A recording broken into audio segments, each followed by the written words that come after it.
This episode is brought to you by Audacia Capital. Audacia Capital is a leading fixed income specialist on the Irish Stock Exchange. Audacia Capital is known for its bold and innovative approach in the corporate bond space. For more information, visit our website at audaciaplc.com. This is the Glenn Hoddle Footy Show. I'm Glenn Hoddle.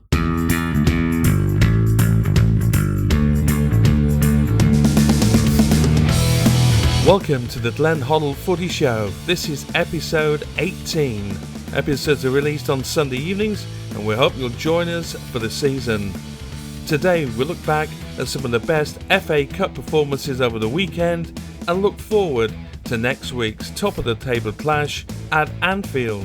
Glenn answers questions from the Evening Standard newspaper for Glenn's weekly column Ask Hoddle, which you can read every Monday.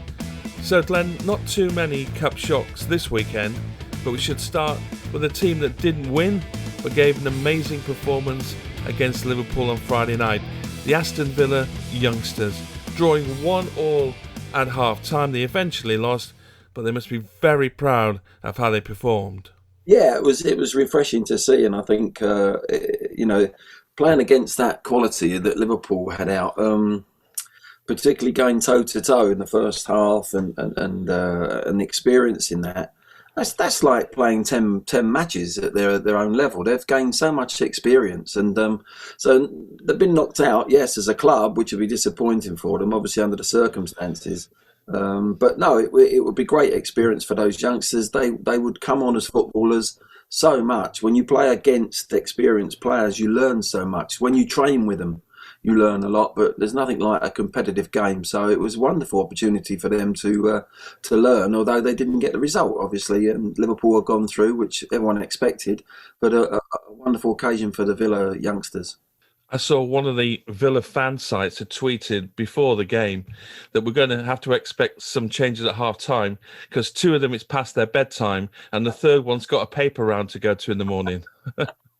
Yeah, that did make me laugh. I saw that. Yeah, but obviously, Liverpool went there in the league and they beat them 7-2. So that was never going to be repeated, of course. But no, it was just, in some ways it was good for those youngsters, but it was a shame as well because Villa have been in good form, and they're a side at the moment that think they can take on anyone, and rightly so the way they're playing. So it would have been a really quite a classic FA Cup tie, but it wasn't to be. And Liverpool in the end, showed their experience and their abilities in the second half. Had a little bit of romance, didn't it, before the game at least. That game badly affected by COVID, of course, as was the Chorley Derby County game. But great result for Chorley. They won't be worried about that, beating them 2-0 and going to the next round. That's a great result for them, isn't it? Well, it certainly is, and this is what the Cup is about. When you go into the fourth round, it is, and if you can get a lower side going through to the fifth round, it makes it even more romantic and more exciting. And back in the day, there was more of them teams had opportunities because of the state of the pitches were really poor by January. If you had an away game, against a lower team in professionals or even, amateurs, it was always going to be a tough game because of that. You knew the pitch, the circumstances were going to be difficult. But nowadays, even the lower divisions, you've got a decent surface to play on. No, Chorley will be ecstatic that they're in the draw, and that's what it's all about. They've got that opportunity tomorrow night to be picked. That number. It could be Liverpool, it could be Man United, it could be Tottenham, it could be anyone. And that's the excitement for those players.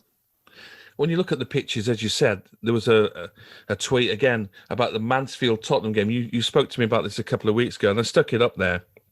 That wasn't a cup game. That was a Division 2 game at the time. But the pitch was horrendous. Absolutely. Yeah. And you look at the game today where Marine played Tottenham. Even the Marine pitch was pretty decent. Well, that's what I couldn't believe it. I was expecting they'd put covers on them all through the week. And I was really expecting, a pitch that was going to be sort of mud and quite grey colour, not many green sort of patches. But when it went over to to the guys talking, it was like in the background I could see, well, that's a really good surface for Tottenham to go and play on. So all the jeopardy goes out of cup ties when you've got a really decent pitch to play on for top pros. One of the things that we always looked at was the pitch. If you went out there before the game and you looked at a pitch and you thought, crikey, this is going to be a tough one today because of the pitch, let alone the opponents that you're playing. And if they were lower down, you knew that they were going to raise their game. And all them things sort of, just peter out. They go out of the cup tie a little bit. And consequently, I think that's why it's difficult now to get these upsets like we used to have back in years ago. Do you remember Ronnie Radford with his Hereford against Newcastle? Yeah. I mean, you took the words right out of my mouth. I was just about to say that Ronnie Radford's 25-yarder, right to the top corner. What a brilliant goal that was. It was, but if you look at that again, if anyone out there gets a chance to have a look at that again, the actual divotty, horrible, muddy pitch helps him for that goal because it just hits a divot and pops up in the air, and it's allowing him just to get more power. And if you watch it very closely, that time the mud actually assisted the goal, and it was a hell of a strike. It was wonderful. He never scored one like that again in his career, but what a highlight to go off. That Mansfield-Tottenham game, by the way, you scored 2 goals, one a pen and one a direct free kick, top corner. When you got there and you saw the pitch, and it wasn't just mud, there were actually puddles in the penalty box. What did you think in those days? Did you think, oh, this is going to be tough, they shouldn't play on this? What on earth are they offering up here? It's a leveler, isn't it? I mean, let's face it. A pitch like that does level the talents, and it's difficult to create. It's difficult to run across the top of any surface.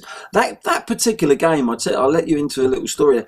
It was a poor pitch at the start, but it absolutely torrential rain came down for 20-25 minutes, and there was a little spell in that game where we were all looking around thinking this game's not going to get finished. Fortunately, the rain sort of stopped halfway through the second half, but there was puddles, there was mud. It was just unbelievable. Now that free kick that I scored, and there was all Spurs fans behind the goal, and they're all packed in there, and there was no roof at all. They were absolutely sodden. It was 3-2 to Mansfield, and it was, we had to, the pressure was on. It was a lot. It was really near the last couple of minutes to go, and it was a hell of a game. But I actually had to, me and Peter Taylor looked at me and he said, "What are you doing?" And I was actually making a little mud pie. I was put my hands down. I was making a little mud pie just to put the ball on. Every time I put the ball down, it sort of went into a deep divot. So I thought, and he laughed. He started laughing, and I just made this pie and just placed the ball on the top of the mud pie. So it wasn't really me that scored. It was all down to the mud pie, to be honest. all you needed is Eddie Waring going up and under. A bit of a rugby league, yeah. Yeah. You celebrated well. I noticed the celebration. You went running off to the side and jumping up and down. Well, it was the last minute, and I think it was a lot of the kits there. It was hard to distinguish the numbers, what number players were on, because the mud, just every player was just covered in mud, and it was a real throwback. But it was last minutes, and as I said, it was nice to give the Spurs fans a little bit of a better journey home after they'd been absolutely drenched up there. We'll talk about your favourite FA Cup moment a bit later on, because that's one of our questions from the Evening Standard. But you must have some great memories of the FA Cup. You'll have played in many games, home and away. Are there some that really stand out to you, apart from the final, which we'll come to, obviously? But other games that stood out there for one reason or another? Yeah, I think the FA Cup, you were always, those banana skins were always there. There was one that we'll go on the negative side first. It was really hurtful. The pitch again was poor, and I remember us going to Cardiff. I can't remember what year it was, and it was, I think they were in the 3rd division, maybe the 4th division, and we got beat in the 3rd round, and I think it was 1-0. But I remember trudging off the pitch really disappointed and feeling so down and depressed, because as a kid, the FA Cup was it was bigger than the league in many ways. It was the only game that was live on telly, and as a kid growing up, you just wanted to play in the FA Cup. it was one of those things that every kid dreamt about. And we obviously, as professional players, got the opportunity, you know, to become a professional. Then the next thing, you want to be successful. But the FA Cup was so special. You know, I remember all them FA Cups through the sort of 60s and the 70s that stand out in your mind as a kid when you're growing up. More there, I can remember more of those finals than I can if you said to me in the late 90s or the 2000s. Right. As a kid, it was so high up on your agenda as a supporter, and so going out of the FA Cup was always something that was really did hurt us as a player and as a team. I remember we got dumped out there, well and truly. So it was 1977. I just looked it up. Yeah, it was 77. Wow, I would have said probably around about that time. But there was one particular one up at Old Trafford. It was a replay, and it was against Man United, and I ended up in goal.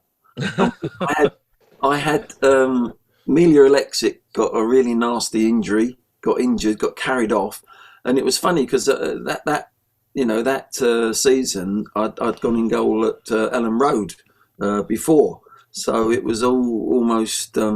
The decision was already going to be made. We won 2-1 at Ellen Road that day, and everyone just looked at me, and I just put the goalkeeping gloves on, put the green jersey over, and I went at the Stratford end. And Ozzy Ardila, it was extra time as well, so I had half hour in the game. Oh, wow.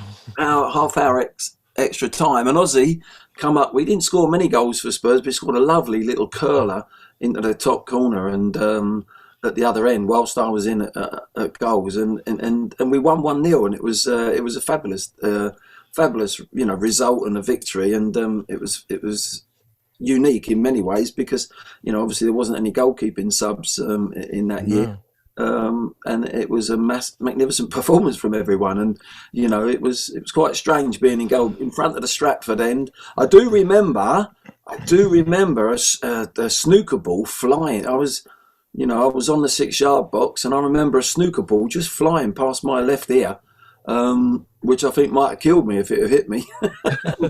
So the rest of the game, I ended up, around the D and edge of the 18-yard box. And the lads, I remember in the bath afterwards, the boys are saying, well, why were you sort of so far out of your goal? And I said, I was sweeping when I was waiting for the ball over the top. But the real truth was I was going nowhere near back near the goal because I nearly got killed. No love lost for those southern softies up there at Old Trafford, is there? Not at all. Terrific. Now, Manchester City won again, and your mate Phil Foden played in midweek in the League Cup semi, and he's played again today. So he's getting a couple of games. What's Pep done now to turn this thing around at Manchester City? He did it over Christmas, and what's he done to make them perform as we've seen them in the past? I don't know what he's done. They've got quality players. They've just got quality players.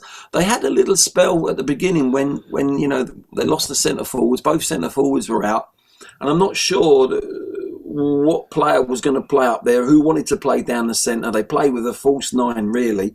But suddenly they've kicked into gear. And the one thing that's been consistent this year is the inconsistency of everyone. But you just get that feeling. Man City are the team that are just beginning to becoming consistent. Liverpool haven't had it. Tottenham haven't had it. They've had lots of different teams at the top there. Everton, Villa, Southampton have been up there, Chelsea, but the consistency has not been there. You just get the feeling now Pep's got them playing in the way that they know they can play, and they've got this little bit of swagger about them again, and it doesn't matter if they've got a centre forward or not. They've got players that arrive in there, want to play around there. De Bruyne has had a go. Mahrez can play it at times. You've got different players going into the penalty area because they have such good possession of the ball. They can plan, they can take their time to make runs into the penalty area from deep. And it doesn't, it hasn't hurt them so much in recent weeks that they haven't got a focal sort of number 9. Yes, they're coming back, they're fit. Jesus and Aguero are getting fitter as well. So they're the class horse in the race, and they're the ones that are coming through. They're coming through the rest of the field, if you like, and you can just see they're hitting their straps now. And I think they're the ones that are going to be the ones to beat at the end of the day, whether it's in cup football or whether it's in the league. Obviously, the real aim for them is the Champions League. That's what they want to win. But Pep's decided to stay. He's extended his contract. He was talking about retiring. Now he's saying, well, maybe I'll stay on a bit longer, just like Sir Alex did in the end. What do you think the influence the club had on that? Because he doesn't look money motivated. He took a year off to live in New York, for example. So there must be something behind that inspires him to stay a bit longer. Well, I think you hit the nail on the head. I think the Champions League is something that the owners really planned that they wanted to win. That would put them in another level if they win the Champions League, and around the world, Man City's name would become better and better and bigger and bigger. And I think that's the aims and that's the vision for the club. He didn't do it at Bayern Munich. He hasn't done it outside of having Messi in his team, really, when you think about it. But they're a side that are capable of winning the Champions League. I was very surprised last year when they went out. But I think what they've got to do now is really, really concentrate and have that belief. I think it's a mental thing with City. They've just got to overcome that hurdle. It's not ability-wise. They're as good as any team in the world at the moment, club side. So, it is a mental thing, and whether they can actually do that, whether they actually do a bit of work on that side, I don't know. But certainly I see them as a team now just beginning to hit top form. He didn't stay very long at Bayern Munich, did he? Obviously, in Barcelona, he was a player and part of that whole family there. But he seems to want to stay a bit longer at Manchester City. I guess he's got the feeling, he can win the league here, he can win a cup here, and he's hoping that he can put that Champions League, because wherever he goes next, should he go somewhere next, they've got to start all over again with the Champions League. So at least he's got the fundaments ready here at City, hasn't he? No, the club is made for him, and he's made for the club, and I think that's why they brought him to City. He's done the domestic trophies, and he'll continue. And his aim will be to win and be as successful as he can.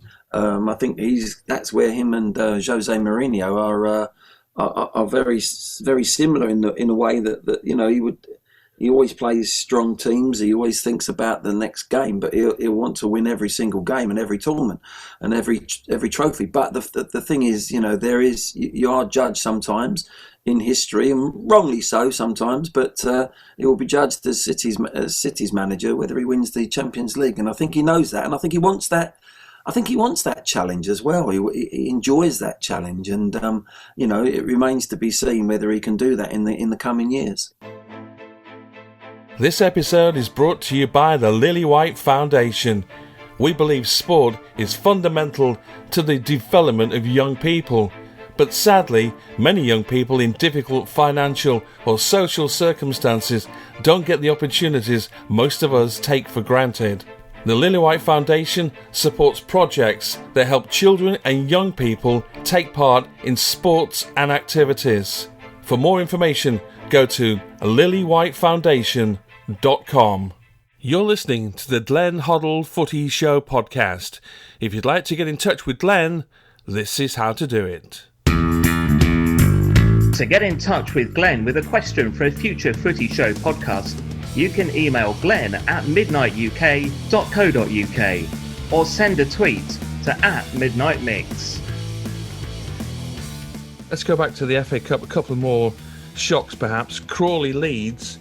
I mean, Leeds had a second team out, but it's never good to lose 3-0, is it? And Bielsa didn't look over happy at the end, whatever the team he put out was. No, I was very impressed with Crawley in the sense that they thoroughly deserved the win. Even from the first minute, they put Leeds on the back foot. Yeah, there were some changes made, but they still had quite a strong team out during parts of the game. It was not the Leeds side that we've seen in the past, for sure. But you've got to give some credit to Crawley. They didn't allow them to play. They got the ball forward and they played in the last third with Leeds. And they caused Leeds. You felt watching the game that there was always opportunities for Crawley. They were carving out half chances. They were carving out opportunities. And my word, they took them when they came around. They took their finishing was second to none. So it was the way that they beat them. Not only did they win 3-0 was a great result, and they're in the hat, which is great for them. It was the way that from the first minute to the last, they looked quite comfortable. And Leeds will look at things and think, well, their priorities are staying in the Premier League. But no, they didn't play so well, and I think that is Leeds. I think Leeds sometimes are a bit up and down. They can be inconsistent. They can win 5-0 one week and lose 4-0 the next. That's the way he wants to play, Bielsa. So, it didn't work out for them resting a few people today, but Crawley I thought were magnificent. We've got to talk about West Brom. We spoke about West Brom a little bit last week. They're out the cup on penalties at Blackpool. So Sam didn't like to be beside the seaside, and now he's favourite to be the first manager to go. You can't believe it, can you? Well, I don't know. I don't believe it really. That's just, I don't believe that for 1 minute. In some respects, every manager, every player, you want to win an 8-a-side in training. That's the way you are. That's the nature of being a footballer and a manager. But he'll be devastated that he lost the game and the way they lost the game. But you know what? In the truth of it all, in the light of the day, come Monday, Tuesday, that wouldn't be a bad thing for West Brom that they're out of the cup. And I don't mean that in any way, shape or form of to degrade the FA Cup, because I'm one of the people that always the FA Cup has always been high on my agenda as a player and a manager, and now a pundit. It's a wonderful competition, but they've got a battle on their hands. They've got a real a real fight to stay up, and they're going to have to need every ounce of energy and every player available to actually achieve that. And I think in the long run, Sam, in the light of day, will sit down and think, actually, it might have done us a favour. But who knows whether they can get out now of the trouble that they're down the bottom. Them Sheffield United and Fulham, and I think there's about 6 teams you feel that is going to have a real battle on their hands. And let's have a look. Brighton are playing. Is it tomorrow? They'll if they go through, that's going to take a lot more energy out of them. There's a lot of things that can happen to them. Teams down the bottom, I think it's vital that if they go on a cup run and have 3 or 4 games and they get to the 6th round or whatever, and it's taken a lot of energy, and then they get knocked out. It's one that you look back and think, oh well, we lost him. We lost a lot of energy. He got injured. He got suspended. Whatever. So, yeah, it might be a blessing in disguise for West Brom. We'll talk about the Football League schedule, the Premier League schedule in a minute, because it's ridiculous, to be honest. But just a word on Arsenal, who have really turned the corner. Great wins in the league and then a win in the cup as well. Mesut Ozil keeps popping up in pretty much every sports report you see. He may be days away now from leaving Arsenal, if you believe some of those reports. Was he a player that you've liked watching when he came over from the Bundesliga and from La Liga in Spain? Or did he not just fit into the Premier League, do you think? No, I loved him. When I watched him playing when he was younger for Germany particularly, just as he came over and went to Madrid and I thought he was a wonderful player. I thought because he had the energy as well. He looked to stretch teams. He looked to make runs in behind. He looked to get the ball to feet all the time. He always wanted the ball. He was always available. Very easy on the ball. Played with his head up. Saw pictures that other players couldn't see. I thought he was a wonderful talent. He had an eye for goal. He could create chances as well. Something's happened to him because I don't know whether it's his fitness. I don't know if it's his desire to play anymore. But he certainly only wants to play with the ball at his feet, and I think that was the problem. And it has been for the last 2 or 3 years. He's a nice, lovely, neat footballer, but I'm not sure he wants to put the hard side of the game in, and I just don't think he wants to hurt himself anymore, push himself anymore. It's a shame. I think he will move, and I think it's right for him and right for Arsenal that he moves. But 4 or 5 years ago, when he first come over and when he was playing for Madrid and Germany, wow, he was some talent. He was as good as anyone in the world. He's going to have to move abroad, though, isn't he? Is there any Premier League team that you could see him turning up at? Not on that money that he's earning. Yeah. No, I think he'll want to go perhaps abroad as well. Find the right sort of club and the right style of football that's going to suit his game. at this moment in time, because you know, he is a talented player. He could still go somewhere and do an excellent job because he's a good footballer. You know, he can create for a team. If he's got a lovely centre forward that makes good movement in front of him, he's going to be an asset to any team. We don't know how that robbery affected him and his wife, to be honest. That was in London, and then not only outside the restaurant with his teammate, but I think they followed him home as well and tried to break in there. So, you know, that we had that with Angel Di Maria in Manchester. Who his home was robbed. He moved out pretty much straight after that, went over to Paris. It could be something in his head that's just taken him away, the love of the country, the love of London. We just don't know. You know, how do you deal with that as a manager? Did you put your arm around him and say, "Look, come on, you're still a great player. We need you," or you just, you know, some love the arm around the shoulder, some want to be disciplined, don't they? Well, you know, you have to get to the bottom of it, whether that is the problem, if that is what has happened to him, if he is psychologically and emotionally, you know, really upset about it all still, and perhaps, you know, perhaps it's part of his family who are perhaps wanting to move rather than him. But he's definitely, something's taken his eye off his football. It could be something like that. Yes, and as a manager, you can only do your best in trying to get to the bottom of it, trying to help them, give them support. In the end, the player has to do it. In the end, there's, you know, he can have support, he can have help around him, and give him every encouragement and every bit of support. But in the end, the player has to, and don't forget, it's the person really we're talking about, not the player. The player might be very happy with his football and his training and going in, but it's the person. And when they go away from the training ground, when they're not playing, you are a normal person like anyone else. And something like that, you know, could and would affect you without any shadow of a doubt. So it's very difficult. He has to be the only one who's going to put that right. And if it means him having to move countries, then possibly that might be the case. As I say, I could still see him playing very well in another club. For our listeners who are 18 and over, we have teamed up with Bohemian Brands Football Vodka, where you can buy premium alcohol in your favourite footy team's colours. Click on the link directly from our podcast on Apple Tunes, Spotify, Amazon, etc., and you'll be able to get a direct link to the Bohemian Brands website where you can choose the team of your choice.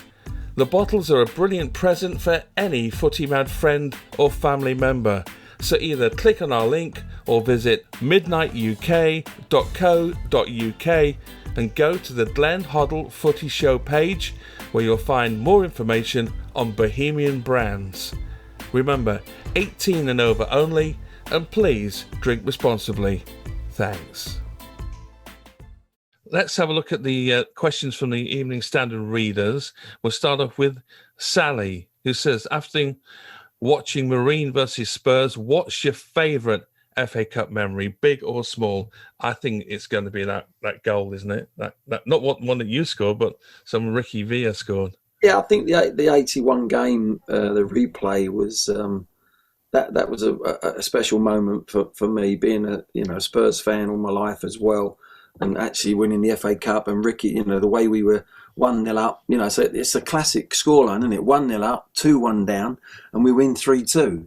And Ricky doing his slalom of a goal, you know, going past. And I remember thinking, as you know, about 4 times, I remember saying, "Hit it, Ricky, hit it." And he didn't. And then he come back inside and I'm going, hit it. And if you watch Garth Crooks there as well, he's on the edge of the box and his left foot, he's kicked it 3 times. So I'm thinking it, and he's actually physically doing it.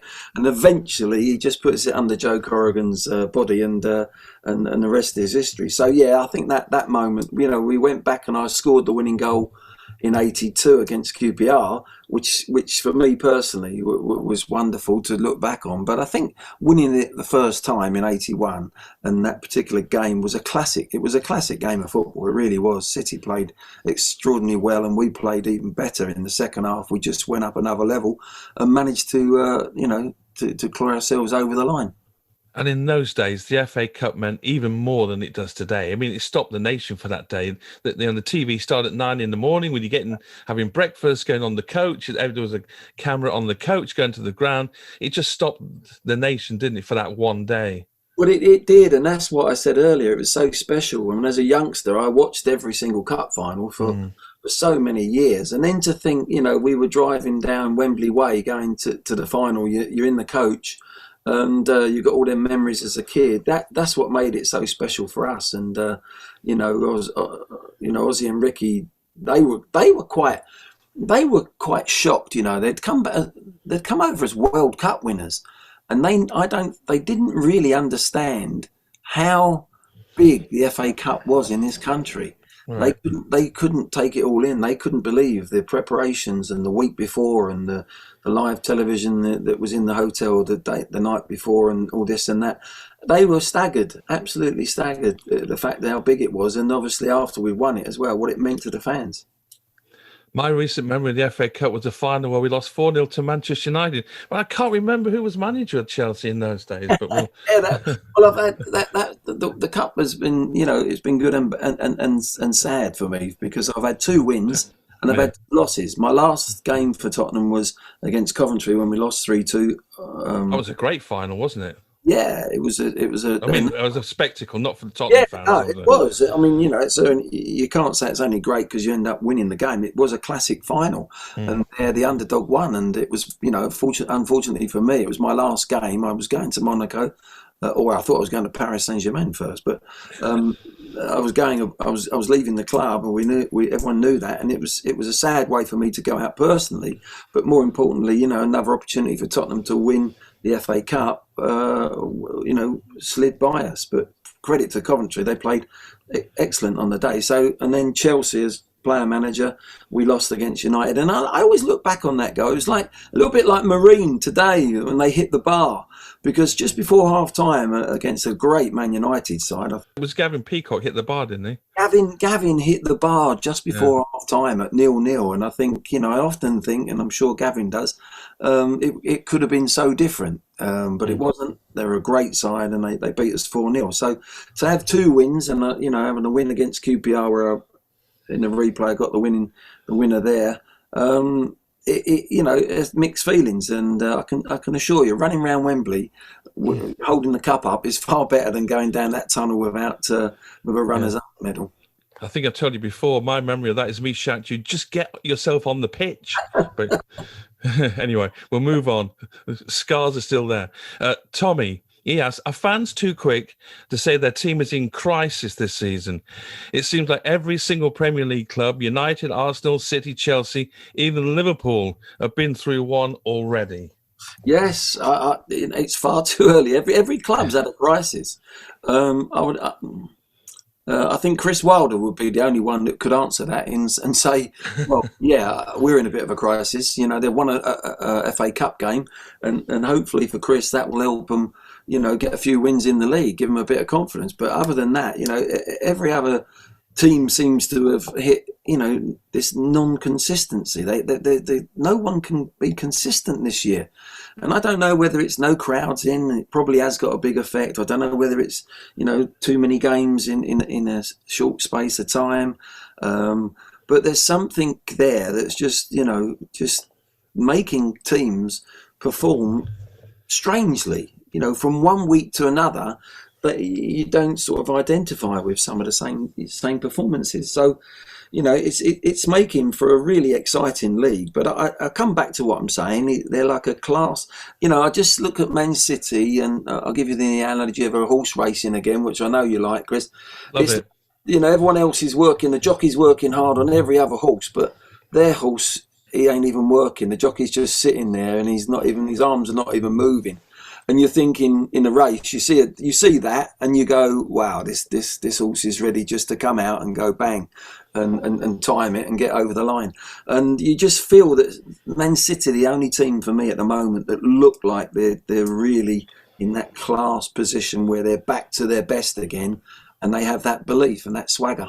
Well, they're the 2 questions for the podcast today. The remainder you can see online at the Evening Standard in the sports section. Search for Ask Hoddle, and the column comes out every Monday.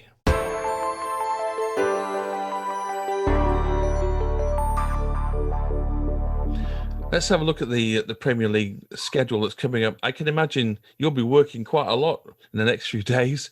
There's games on Tuesday, Wednesday, Thursday, Friday, Saturday, Sunday, Monday, Tuesday, Wednesday, Thursday. Every night there's some kind of football in the Premier League on, starting from Tuesday evening. It's crazy. I know they're trying to cram everything in, but these players, they just can't cope with that kind of routine, can they? Even though they're paid so much money, Glenn, but they're still human beings and they still have muscle injuries and stuff. Yeah, it depends though, Chris. All the days you've just said, those teams are all not going to be playing in them getting them. No, but like Man City play again on Wednesday, United play again on Tuesday, Spurs play on Wednesday at Villa, Arsenal play on Thursday at Palace. They've only had 3 days off from the FA Cup. Yeah, but I mean, to a certain degree, I haven't got too much sympathy for them. Because at the end You're of a hard man. That's how it was when I played. So at the end of the day, it was every third. You played Saturday, you played Wednesday, or you played Saturday, you played Tuesday or Wednesday, and then you play again on the Saturday. And the more successful you are, it's an old adage, but if you want to be successful, you want to win football matches, then you're going to end up playing more games. It's as simple as that. And every third day. If there's not a week where you can play 2 weeks where it's Saturday, Wednesday, and then you haven't got a little bit of a rest, you haven't got a week's rest, then I think there's a problem there. But over a 2-week period, having those that sort of schedule isn't too much of a problem to 23 players, and if you've got a good side and you can rotate your squad, I don't see that as being a major problem at the moment. I mean, the back-to-back games, obviously, in every household, there's so much football on, isn't there? There's going to be lots of football on television. It's going to be a fight for the remote control. I think that's more important than anything else. I wouldn't mind being a divorce lawyer in the next couple of weeks. Be earning a fortune. There'll be ads on the TV. Have you seen too much football? Have you seen my remote control? Man United can go top on Tuesday night with a draw or win at Burnley. And then next Sunday, it's Liverpool, Man United, top of the table clash. Who would have thought that a few weeks ago? I keep saying, I can't believe United are up there, but they're getting the results one way or another, to quote Blondie. That's going to be some game at Anfield. No crowd, unfortunately, but still, it's going to be a cracker, isn't it? Well, it's always a fierce game, isn't it? Those two clubs and the traditions of the fans and whatever. Unfortunately, that as you say, the fans are not going to be there. But yes, I mean, you do scratch your head a little bit. Man United have got a wonderful squad. They've got so much talent in there, but it almost seems that Ollie was almost every other week. It was like his job was on the line, or it was about the result, and there was no consistency. And there was how good are Man United? Well, we don't quite know. They're so inconsistent. They're Jekyll and Hyde type of team, but slowly but surely they've just been chipping away, and they've dealt with some injuries as well that they've had, and they've readjusted, and they find themselves where they are. I think it's that is a great example of the Premier League this season. As I said, I just got that feeling that Man City are the only ones now. I might be wrong, but in the next coming weeks and months, they might be the ones that have become consistent. No one else has been consistent this season, and Man United certainly weren't. So they've got themselves in that position, and that's to be patted on the back. You've got to say, well done for that, because they were under some pressure. But I think there's still got a lot of work to do to stay there and maintain that position. Yes, they're in that sort of pole position. They could be top of the league by the time they go to Liverpool, as you say, if they beat Burnley. Well, that's all for this episode. We'll be back again next Sunday evening, so make sure you join us then. Stay safe, everyone. That's all for today. See you next week.